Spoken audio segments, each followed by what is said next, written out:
Hi, I'm Chris Mack, and this is episode 2 of Oh Momma, a look back at the 2008 Steel Curtain defense presented to you by South Hills Kia. Episode 1, you may remember, if you haven't checked it out yet, go back and do so on our YouTube page and at 937thefan.com in the on-demand section inside your Odyssey app, AUDACY. Episode 1 focused on the architect of the great 2008 Pittsburgh Steelers defense, Dick LeBeau.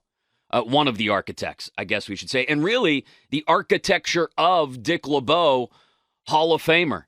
How he came to love the game of football, growing up in rural Ohio, about an hour or so west of Columbus, going to Ohio State, playing under Woody Hayes, a national championship in 1957, being cut by the Cleveland Browns, all of that. Coming of age inside a great secondary in Detroit next to Dick Night Train Lane, and how he watched the game of football while he was playing it and came up with the idea of the zone blitz. But we left it off at the end of episode 1 with the introduction of Mike Tomlin, hired as the Steelers' new head coach after Bill Cowher's retirement following the 2006 season. And what was the conversation like? Because a lot of people, you may remember back then, we looked around at each other as Steeler fans and said, wait, 4-3 Tampa 2 style, young, hotshot, defensive-oriented head coach, and you've got an established 3-4 zone blitz style defensive coordinator. How are these two going to come together? They can't come together, right? It probably means curtains for Dick LeBeau.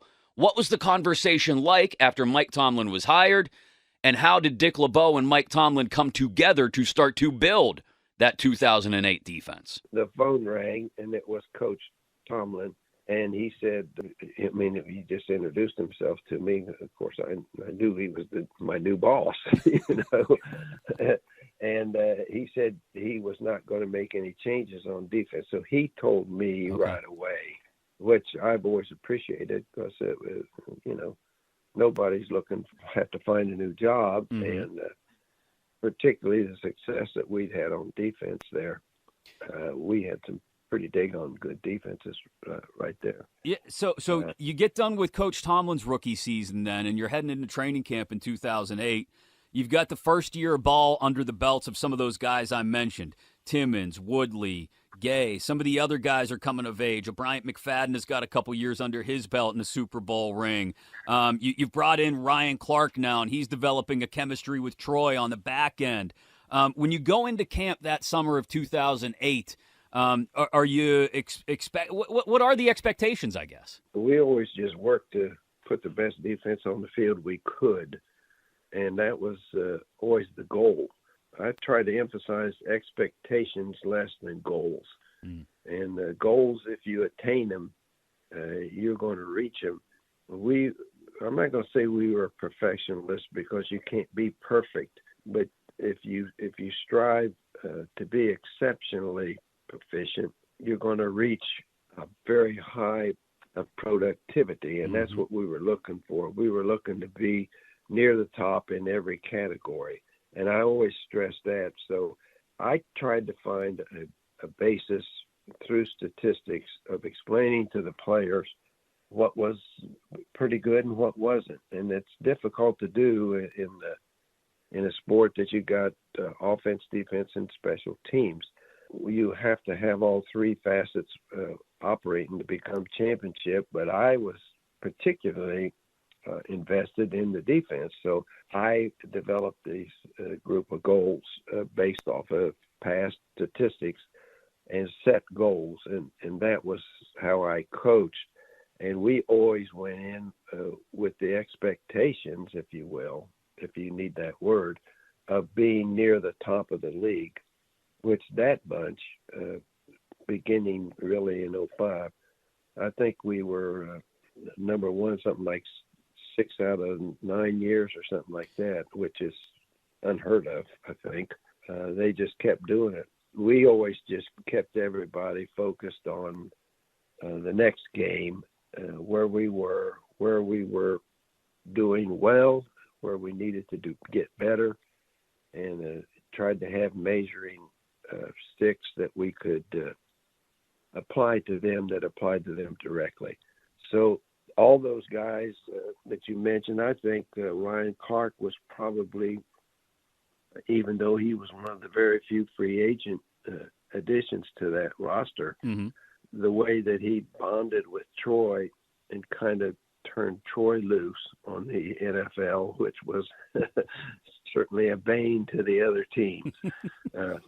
And I don't know how they communicated, because I think they did it telepathically, really. Because you could never hear him say anything, but Troy would look at him and Ryan would kind of look back at him, and Troy would take off with some of his shenanigans, and there would be Clark right there in case something blew up, So he was a great building block in that group's success, because you go down through there. You had Ike Taylor, who we just put him on their best receiver every week. Where do you run across a talent like that? And Ike never complained. He just said, "Who I got this week," and that we could pretty much balance out their best receiver, and no matter what their passing attack was with him. Kiesel, Smith, Casey Hampton, those guys, they were all drafted guys. Ferrier, he was there when I came there. Larry Foote was drafted. Harrison, we got, who had been through the mill. And Woodley, he was drafted. Timmons was drafted. I mean, you can go right down through the whole defense. They were drafted. Bryant McFadden, Deshae. And then we picked up some people because of injuries as we went through the year that came in. Ty Carter we added a year before. He was a veteran guy. And Ryan, that was our safeties there. And we had Troy, which was a great draft, of course. But when you go through that whole defensive personnel, like we pretty much have run through there, they were all drafted guys. And Kevin Colbert, what a great job he did with the personnel people that gave me the players that we could do the stuff that we did with it and put up the numbers that we put up.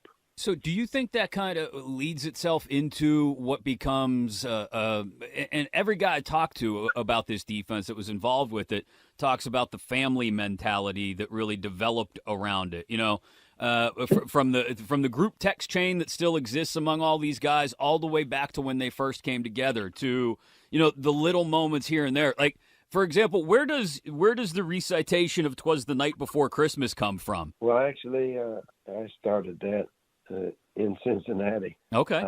That came from an appreciation of my mom and the women of our family. Nobody had anything during the war, and families just got by with what they had.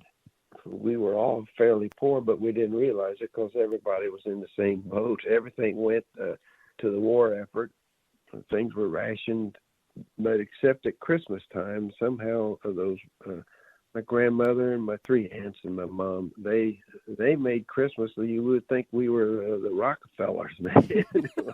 And I wanted to thank them and show them in some way that the spirit of Christmas that they possessed and had really passed on to their family, they definitely passed on to me. So I said, I think I'll learn the poem The Night Before Christmas. Well, that idea hit me before I knew exactly how many verses there were. It's a little bit longer than you think. But once I had it memorized, I've never forgotten it. And I would do it for my family every Christmas. And then one year after I'd become the coordinator in Cincinnati, I thought, well, I'll do it for the defense. They're my family too. So I did recite it for the Cincinnati defense. That was the first time that I did that to the football team. And then the head coach said, well, why don't you do it for the whole team? And that's actually how I got started in Pittsburgh. I just did it for the defense. And Bill called me in his office, which was never a real pleasant experience. He said, I hear you recited The Night Before Christmas. And I said, yeah, I've done it for most of my life. And he said, well, why didn't you do it for the whole team? And I said, well, I didn't think that was my call. He said, well, I want you to do it for the whole team. And I said, okay. And that is how he got started in front of the Steelers. And I'll tell you something, Chris, over the years, when I see players that I haven't seen for a while, particularly when I was still actively coaching, but still today, the first question out of their mouth after we hug is, "Are you still reciting the night before Christmas?" And it made such an impression on me. Here are these guys, some of the toughest guys on the planet, and make their living wrestling and fighting for their lives every Sunday afternoon. And they want to know if I'm still reciting the poem the night before Christmas. And it just shows you that there are a lot of kids left in all of us, I think. So it's 2008. It's late in the season. We've pushed past 'twas the night before Christmas, and your defense is just doing fantastic things. 6-1 in the last 7 games of the season. I think you guys gave up less than 12 points a game during that run. 83 points in 7 games. Held the opponents to 2 touchdowns or fewer in all 6 of those wins. You wrap it up with a big 31-0 shutout of Cleveland after a disappointing performance, I believe, on the road in Nashville. And you fly into the playoffs, second in the league in sacks, 51, I think, that year. League best 3.2 yards per pass attempt against, which is just otherworldly. You mentioned you're a statistics kind of guy, Coach LeBeau. Of all the numbers I just threw out there, which ones do you look back on and say, that's the one that made us what we were? There isn't any one. I have a list of areas I called critical areas. And it was points allowed was number 1 because that's going to determine a game, the final analysis. But if you don't give up any yards, you're probably not going to give up too many points. So that was next. Yards allowed. And the yards per snap was kind of a double hit there, but you had that be able to get them to third down to let the pressure defense aspect of things play out. So yards allowed per snap, get them to third down was always what I call a critical area. Passing yardage allowed per game. And today, if I'm coaching tomorrow, that'd probably be the number 1 thing I'd go after right now, the way they play. Passing yardage per throw was even more important. How many yards does the opponent make every time they call a passing play? Well, that takes into consideration yards per completion, how high a percentage of completion they're hitting there, and that's that in today's thing. We were continually number 1 in that. The reason we were so good statistically, we led the league in big plays allowed, which I didn't really put in the critical area because I thought a fluke could happen, at any time. Guys can hit plays. The other team's got great athletes. But our guys led the league, I think, 6 out of 7 years in large yardage plays allowed. And for me, it was over 20 running and, over 25 run pass and then over 15 running. I call that a big play. And to do that, and looking back at it, you have to have excellent tacklers everywhere. And that probably, if you're asking me what was the one thing that defense had that made it stand out statistically, year in and year out, but game in and game out in the National Football League. Incidentally, in that season, 2008, going into that season, the composite records of our opponent, we had the toughest schedule of the NFL that year. Yeah. And that's the type of opponent that they piled these numbers up against. They weren't playing chopped liver over there on the other No side. cupcakes on an NFL schedule, that's for sure. Well, in this particular year, we had the toughest schedule from teams. I think there was 6 playoff teams on that schedule. It was amazing, but at any rate, they were the most outstanding individual and collective tacklers and anybody that watched them play, that's the first thing they said. Well, they don't miss tackles, and that's how you keep people from making yards. That's how you keep them out of the end zone, and that would be the one stat that I would point to. But rush yards were always important because the team could control the ball on you. and I had a percentage of sacks to the number of throws. To me, that was more important than the total number of sacks. How many times are they throwing the ball, and how many times are you getting sacks on them? And we were second in that particular year, one of the few that we weren't first in. Yeah, still an impressive number, though. But I can live with second.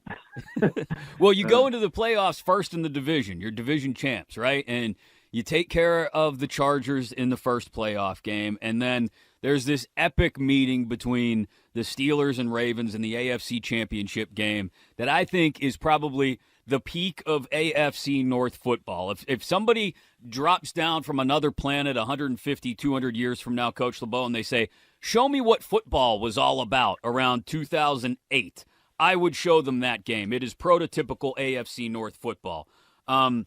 Between the Ryan Clark, Willis McGahee hit, which at the time was just absolutely, shocking. Everybody's taking a moment to make sure that everybody's going to be okay. Willis McGahee's getting carted off, too. The Troy Polamalu pick six that presumably iced the game at that point, but actually came before the Clark and McGahee hit.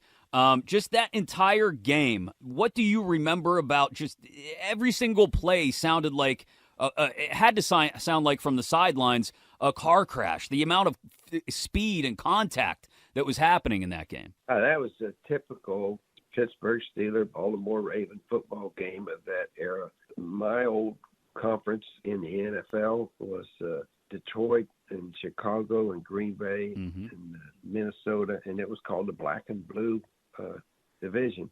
And that's really what those games between Pittsburgh and Baltimore were, at that time, were always, there was 6 or 7 in a row that were some of the most contested and competitive games, and they were always decided by 3 or 5 points. It was always a tight game. Invariably, we would end up being 3 points ahead of them. It was amazing that those guys would find a way to beat a team that good as Baltimore.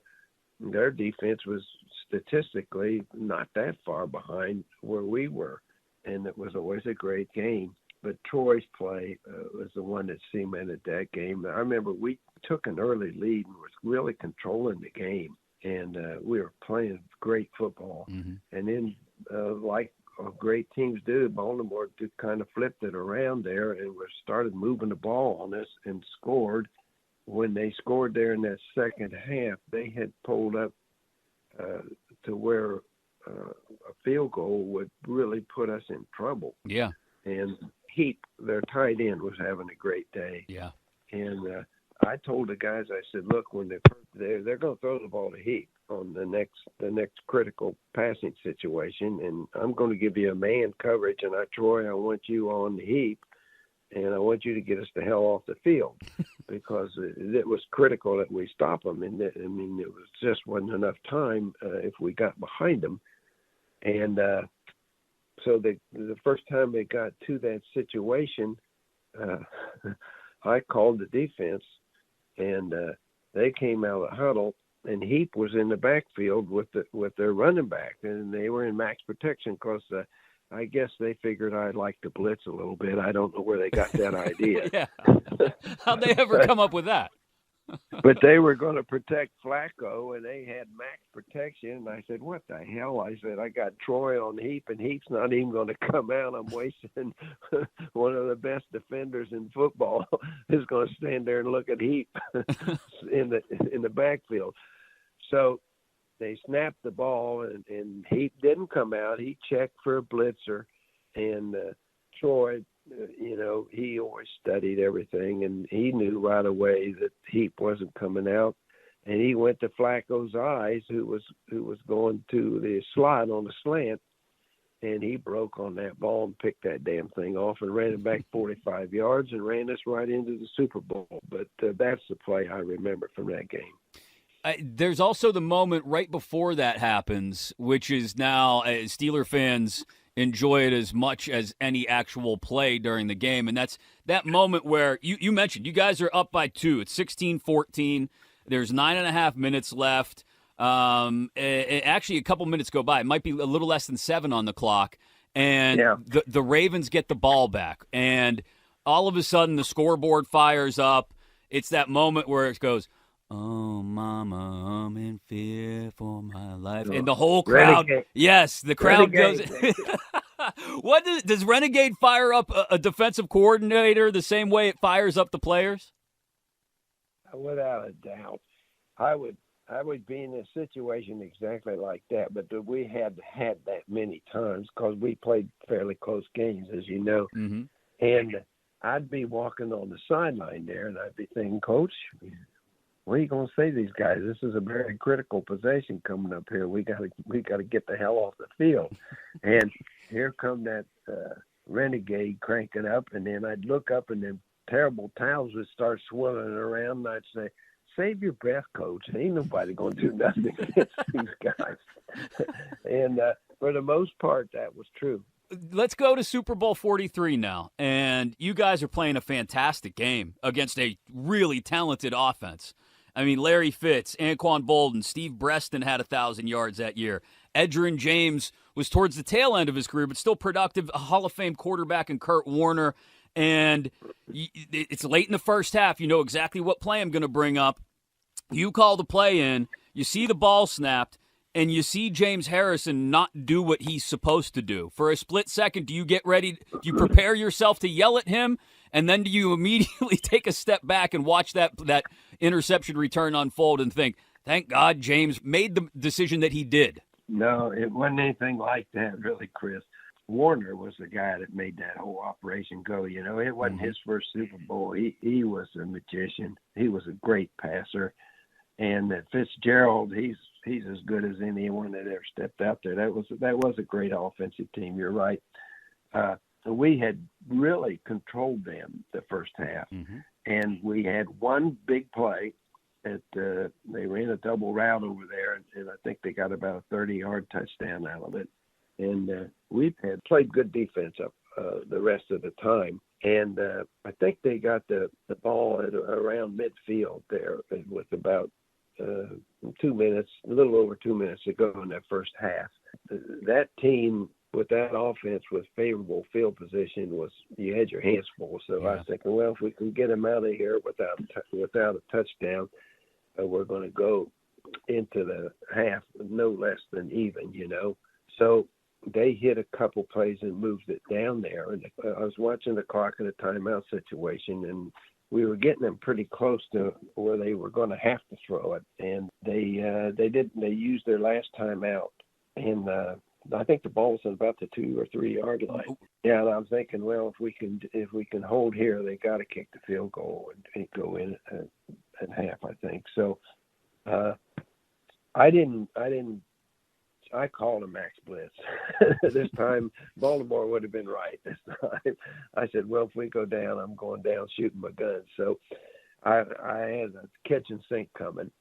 And when I looked up, Warner they had picked the blitz up pretty good, which I knew somebody would come open when you blitz them all. Mm-hmm. And he turned the ball loose, and Harrison appeared. And when he appeared, I didn't give a damn how he got there. All I started hollering was, "Get on the ground, James!" Right. Because I could see that he had that look where he was going to take off with it. You know, when he was in the end zone. Of course, he couldn't hear me, but I started hollering, "Get down! Get down!"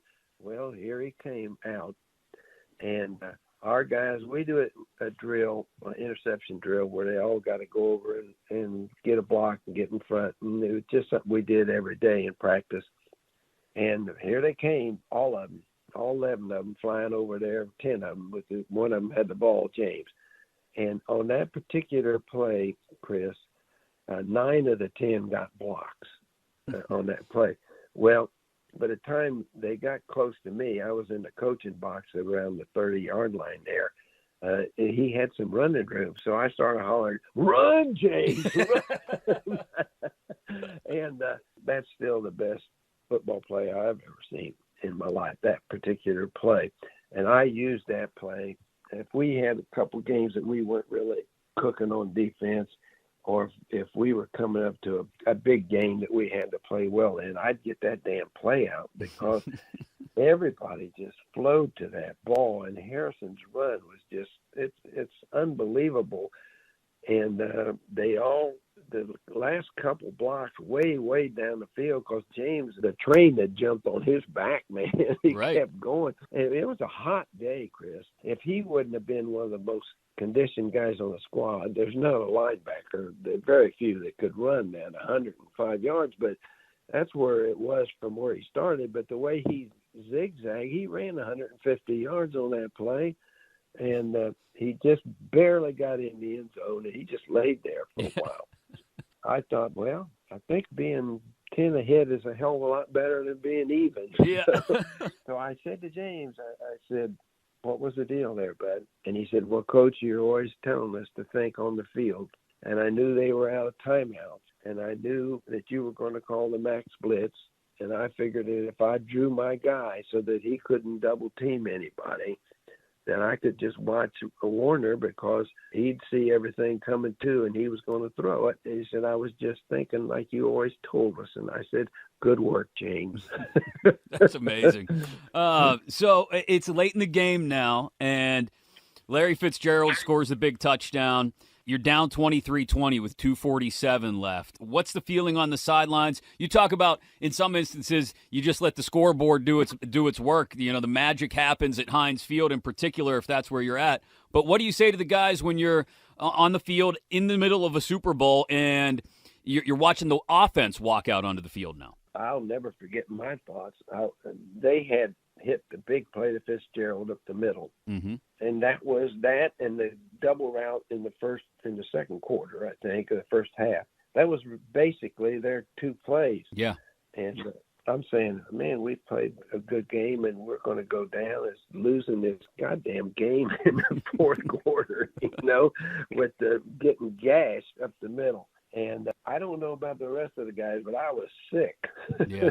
And looked at Ben, and I said, I've seen this guy all the way back from his college days at Miami, and I know that he's a tremendously talented, clutch football player, and the tougher the situation is, the more likely he is to come up with a play. And I just hope he can bail us out because we were down. The Ben had to do it. There was no other answer to victory.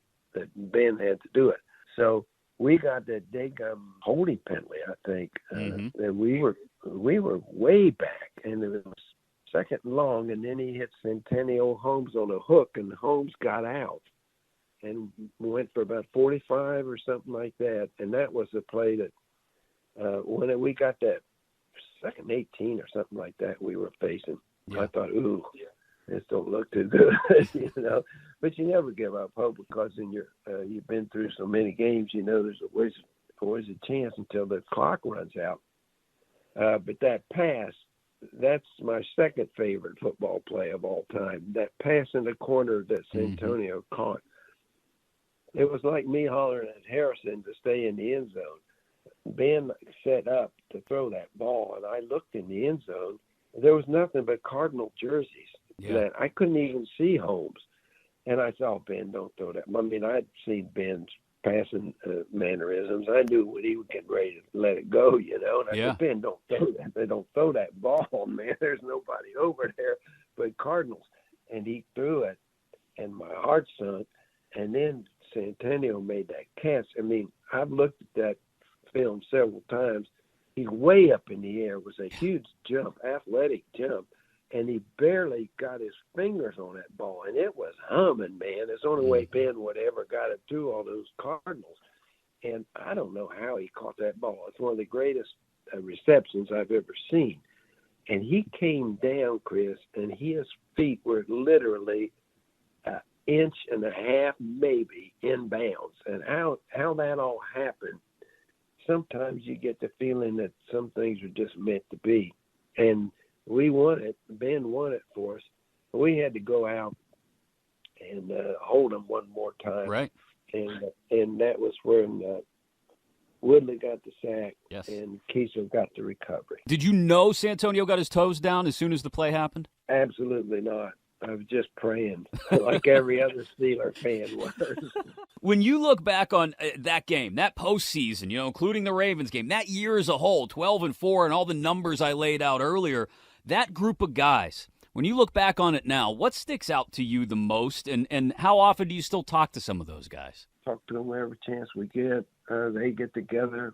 They're family. We've always preached that. Team is family and family's team. Everybody's got the same dialogue, but these guys lived it. They always believed that they had the answer. And just like Roethlisberger, when he took the field that day, after that, they just punched us right in the stomach with that big-ass play up the middle. Mm-hmm. And he just looked like he was going out there regular day and got in that huddle and took them down there and scored. And being the defensive coordinator that day, I was particularly grateful to the offense on that occasion. Well, I think Steeler fans are grateful for you, Coach LeBeau. I went back and looked it up. Steelers defenses just 4 times in history have ranked first in the league in both yards against and points against. 1976, which actually didn't end up being a Super Bowl championship team because of a number of injuries on the offensive side of the ball, but here nor there. 2004, 2008, 2011, those are all Dick LeBeau coached defenses, and 3 out of the 4 great defenses in Steelers history, and there have been plenty of others, but those 4 statistically stand out for being first in the league in both yards against and points against. You were the defensive coordinator for 3 of them. Does it still resonate with you to this day just what you in particular and your guys mean to the legacy of the Pittsburgh Steelers and what fans have come to expect from what is quote-unquote Steelers football? Well, no, it's not me. It was the players. They were on the field. I talked to them a lot in training camp about the history of Steeler defense and that bunch from the 70s, and they're the ones that got it all started. The Steelers didn't have that impressive a record as a franchise until those guys came in there, and that whole decade they ran the roost. And I said that I would constantly preach to our guys that that's the legacy that we have to uphold. And I think it's still there. It's still prevalent, I think. But they're the ones that went into the game, that got on the field and made the plays, that we talked about being unselfish. And I didn't do anything but call the defense. And they're the ones that made it come to life. I think if I did anything, never, ever allowed them to blame a teammate for anything that happened, help the teammate. We all make mistakes, and we fall down. Things happen, and is to always stay together and perform as a family and a team. And I think they did that. In those walls, that was the climate that we set, and there wasn't anything else except their excellence that put those numbers up there. My purpose in ever talking about them is that people would understand what unbelievable numbers they were. Mm-hmm. And because I was aware of it, because I'm a stat freak, but no, I don't know, life is for living and records are for being broken, but I don't know if anyone's ever going to equal that one because of the way they play the game now. Coach LeBeau, so incredibly appreciative of your time. I know I said 30 minutes at the start of this, so I owe you a big apology for eating up your morning. But it's fascinating to pick your brain, sir, and to talk to you about your life in football and in particular with the Steelers. So I have to thank you for spending so much time with me today. Well, Chris, talking about my guys and talking to you, it's amazing. I just looked myself. I didn't know we'd been talking that long. I could go another hour, but I think one's enough. Absolutely. 1 is enough. 1 full hour in this instance. A little bit more, actually. We edited it down of Dick LeBeau joining me to talk about the 2008 black and gold defense. This is episode 2 of, or has been episode 2 of Oh Momma, presented to you by South Hills Kia. Episode 3 next week. We get one of the guys you still hear from pretty often, who was a big piece of that 2008 Steelers defense, and who was very important both in 2008 and the previous Super Bowl run in 2005 when he was a youngster out of Florida State. Bryant McFadden, B-Mac, will join us next week as we continue throughout the fall to look back 15 years ago on not just the Steelers' last Super Bowl title, but one of the great Steelers defenses of all time. I'm Chris Mack. Thanks for joining me right here on 93.7 The Fan's YouTube page and inside your Odyssey app, AUDACY, for Oh Mama. A look back at the 2008 Black and Gold defense presented by South Hills Kia.